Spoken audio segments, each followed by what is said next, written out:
el 88% recibió esa atención médica de manera ambulatoria, es decir, en un nivel de atención que no requirió de ser hospitalizado o ingresar a un servicio de urgencias, como sí lo requirieron el 12% de los casos. Ahora, independientemente de cómo hayan estado al inicio, es decir, ese 88%, la gran mayoría que fue ambulatorio, que no requirió hospitalización ni un seguimiento mayor, el pie de abajo nos muestra cuál es el estado actual de los casos positivos, de esos 93 casos que se han confirmado. Podemos ver que el 86% se mantuvo ambulatorio o continuó ambulatorio, es decir, no requirió de hospitalización. La diferencia, que sería lógicamente el 14%, sí requirió de hospitalización, pero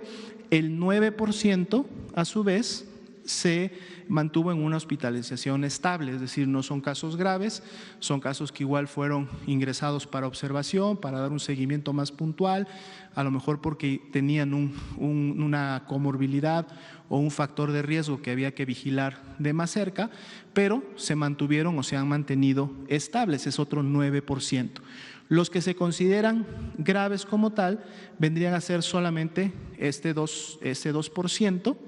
que en su momento está, digamos, sí en una situación más delicada y que requiere de una mayor valoración,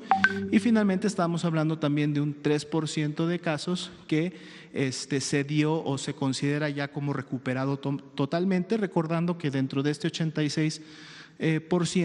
pues se tienen muchas personas, la gran mayoría de ellas en este momento, más de la mitad, ya se encuentran asintomáticas en una fase de recuperación o sus signos y sus síntomas son bastante leves, ¿no? Los similares a lo que pudiera ser un catarro o una gripa fuerte.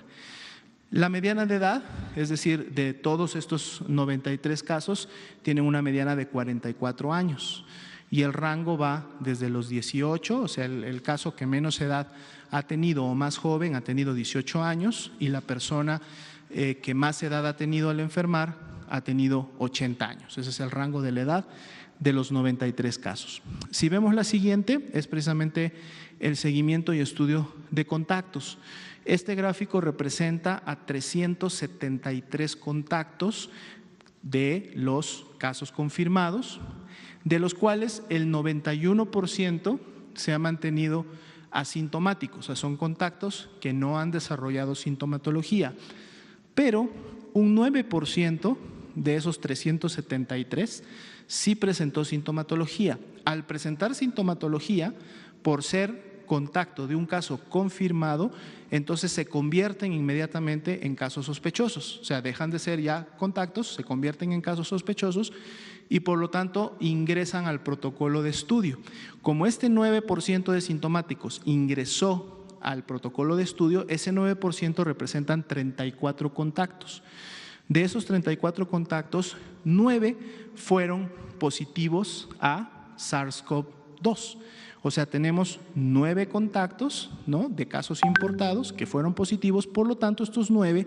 se convierten en casos asociados a importación.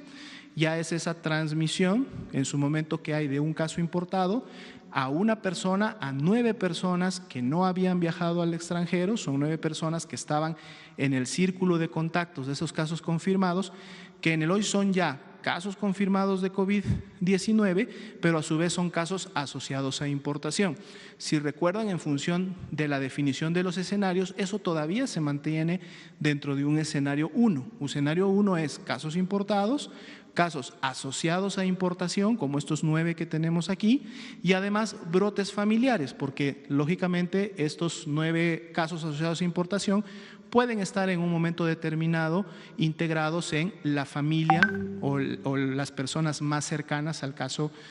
importado. De estos 9 casos, solamente tenemos un brote familiar identificado, es decir, contactos sí directos y además familia del caso importado. Entonces, con la información hasta el momento, continuamos en escenario 1, pero lógicamente siempre ya pensando que estamos en un proceso de transición, porque en la medida, como ustedes han visto, que se incrementan la carga de casos importados y se va incrementando la carga de casos asociados a importación, entonces tarde que temprano empezamos a tener ya los casos de segunda o más generación, que son los que van a marcar